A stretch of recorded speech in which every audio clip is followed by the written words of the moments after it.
Sweden has an impressive naval tradition, particularly by Scandinavian standards. From the 1700s to early 1900s, the powerful Swedish Navy, or Sverige-marinen, had only one other naval power in the Baltic that was its rival, the Russian Navy. It's worth noting right away that it was Russia that had been Sweden's biggest enemy for literally centuries, an antagonism that would endure into the Second World War. On the other hand, also worth noting is that Sweden had enjoyed excellent relations with Germany to its south. That was the case even long before Germany unified into a single country in 1871 under Otto von Bismarck. Swedish naval officers had very often trained in German academies, spoke German, and had an affinity for German culture. Those close ties between Sweden and Germany didn't suddenly disappear at the outbreak of World War II. They lingered, as we shall see. Sweden's navy had been quite severely downsized during the period between the First and Second World Wars. The naval budget in the 1920s and early 1930s had been cut in half compared to before World War I. The country had endured an interwar financial crisis made only worse by the Great Depression. But there was another reason why naval and military budgets generally had waned during this time. That reason was pacifism. More than any other European country, Sweden became a resolutely pro-peace country after World War I and a leading proponent of using the League of Nations to resolve conflicts between countries. Pacifism was huge in Sweden leading up to World War II, even as the country retained pride in its rich naval history. Nevertheless, the Swedish Navy still retained a sizable navy by 1939, even if not as large as what it had in the late 1800s and even during World War I. Its naval high command could count on well-trained officers and sailors who numbered 409,000 men, respectively, and a clear-headed vision of what the country needed of its navy. This high command was led by Vice Admiral Claes Fabian Tam as Commander-in-Chief of the Navy, with Rear Admiral Helga Hjalmar Strömbeck as his Chief of the Staff and Major General J.H. Astrom as the head of coastal defense. The fact that Sweden's Navy had a dedicated head of coastal defense at the highest level should tell you everything about where its naval emphasis lay. Although Sweden did possess a so-called blue water navy, it was for all intents and purposes a mostly green water navy. As its name implies, a green water navy refers to a navy that focuses primarily on river and coastal defenses, while a blue water navy evokes a navy on the high seas and out in the oceans. A green water navy is by its very nature a more defensive one, since the focus is on coastal and inland waterways. Having a more green water navy that was highly defensive meant that Sweden was exceptionally well armed with submarines, torpedoes, and torpedo boats. They could inflict serious damage on any invading navy. These defenses were boosted by some of the strongest coastal fortifications of any country in Europe. Invading Sweden by sea would be a foolhardy venture, and the Germans knew it. In terms of surface ships, Sweden mostly relied on its armored coastal battleships, including the HSwMS Oscar II, built in 1905. Also in use were 3 ships of the 1919 to 1920 Sverige-class, 4 vessels of the Ehrenklass, built between 1901 and 1903, and the HSwMS Dristigheten, which was commissioned in 1900. They were undoubtedly outdated, even ancient by World War II battleship standards.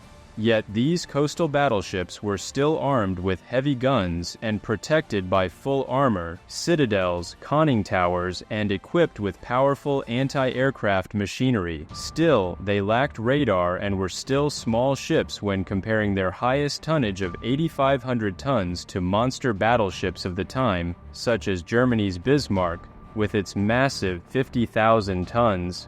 Sweden did have a few larger naval vessels as part of its navy. It possessed 3 armored ships, the Sverige, or Sweden, the Gustaf V, named after the country's king who had been monarch since 1907, and the Drottning Victoria, or Queen Victoria, named after his wife, who herself was German-born. They were not new vessels, having been built in the late 1910s, but they were well armed with 4 28-centimeter guns and had been modernized several times leading up to 1939. The Navy also possessed some smaller ships of Italian origin. During the war, it would acquire MAS torpedo boats from Italy. By the mid to late 1930s, even Sweden became disillusioned and increasingly alarmed by Adolf Hitler's insistence on German rearmament, followed by his vociferous demands regarding German expansionism, particularly to the east. Sweden may have still had strong pacifist leanings, but its government knew it needed to invest more in its armed forces, particularly its navy, and that it did with the passing of its naval rearmament legislation of 1936. Investments, although not massive, did grow in different classes of vessels, which were given alphabet letter designations by the Swedish Navy. These included the designation A for auxiliary vessels and special service vessels, J for destroyers, F for frigates, K for corvettes, and M for minesweepers and minelayers. The letter P was the designation for patrol boats, R for guided missile boats, T for motor torpedo boats, or MTBs, and V for picket boats.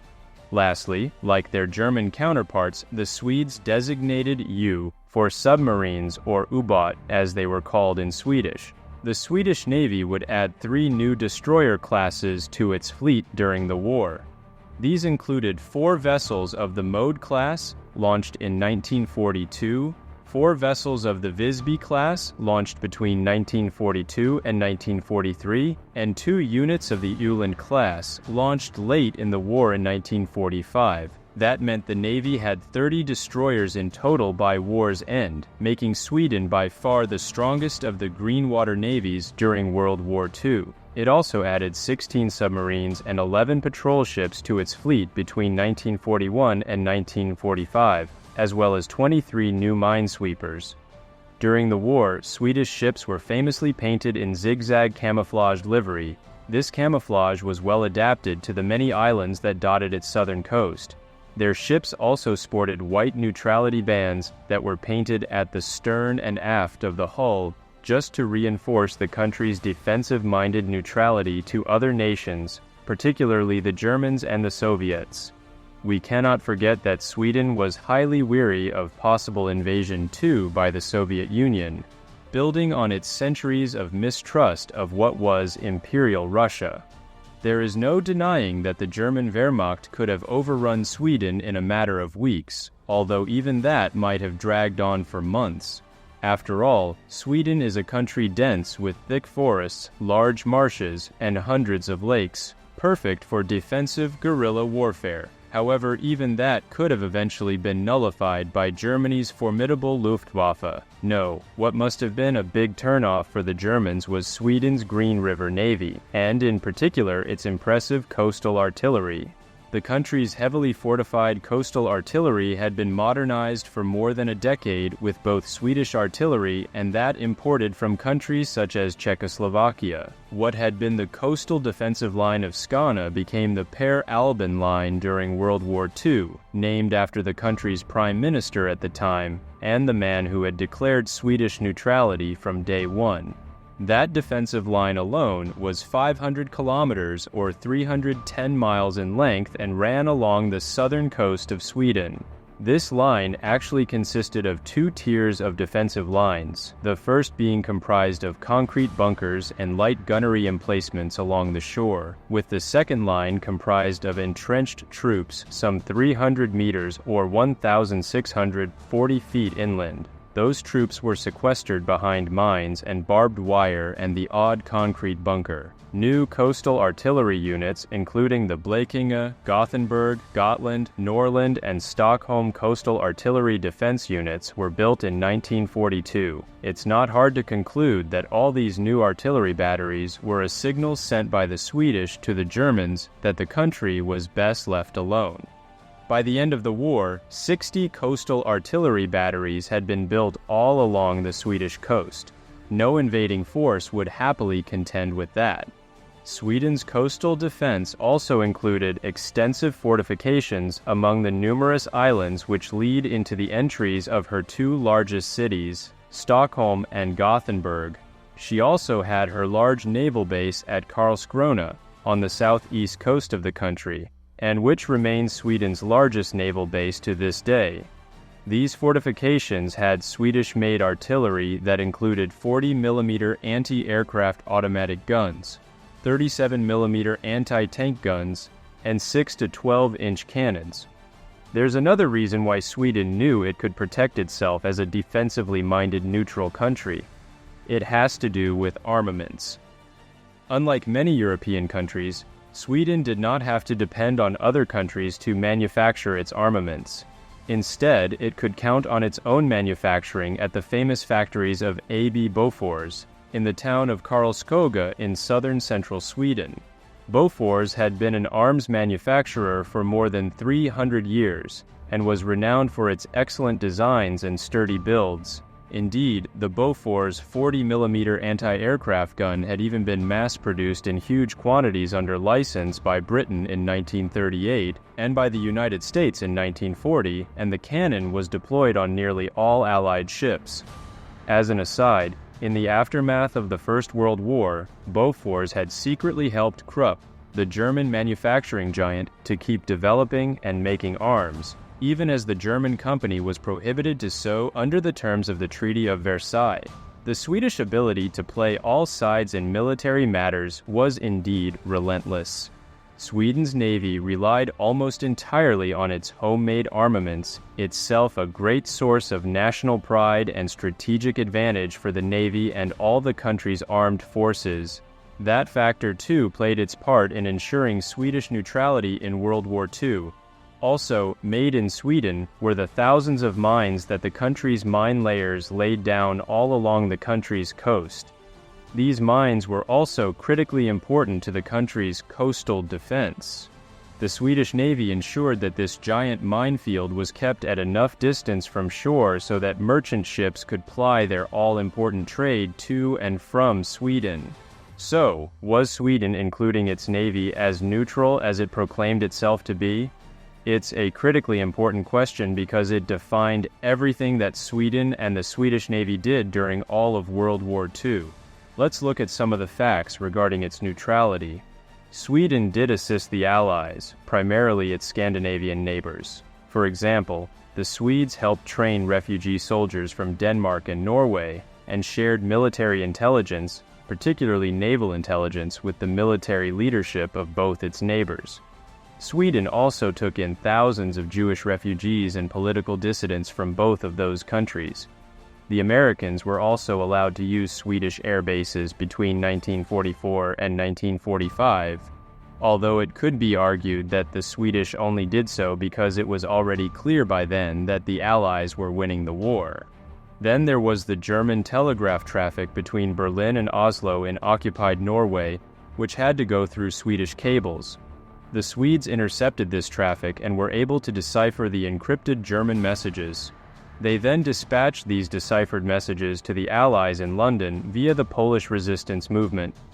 It was Swedish intelligence that informed the Allies about when the German battleship Bismarck was to embark on her voyage to attack Allied convoys in the Atlantic. However, Sweden also repeatedly aided Nazi Germany. For example, Sweden sold iron ore to Germany throughout the war. There were even German-owned mines in Sweden called Tysk-Gruvorna, or German mines, that were allowed to keep operating under German control. Exports of Swedish iron ore to Germany, so critical for Germany's war effort, reached 10 million tons per year during the war. It also allowed Germany's Wehrmacht to use its infrastructure during the Nazi invasion of the Soviet Union in June and July of 1941. The German 163rd Infantry Division used Swedish railways to transport troops and heavy weapons from occupied Norway via Sweden to get to Finland in order to invade the USSR. Finland had aligned itself with Germany after having been invaded by the Soviets at the end of 1939. Until 1943, German soldiers on leave from Norway were allowed passage through Sweden to get to Germany with what was called permitten traffic. Whatever critical historians may say, it would be fair to say that Sweden did remain mostly neutral during World War II. It may of course have had some affinity with the Allies, but it was not as stridently anti-German as many other European countries were, and it remained very weary of the Soviet Union, even if that country became a part of the Allies from 1941. Winston Churchill was very disparaging of Swedish neutrality during the war. The British Prime Minister famously said that Sweden had ignored the greater moral issues of the war and played both sides for profit with her neutrality. It's hardly a surprising condemnation by Churchill, a man who, after all, never met a war he didn't love. Neutrality in war is always very contentious. But perhaps in the end the Swedish government, as well as the Swedish Navy, did what was in the best interest of the country and its people.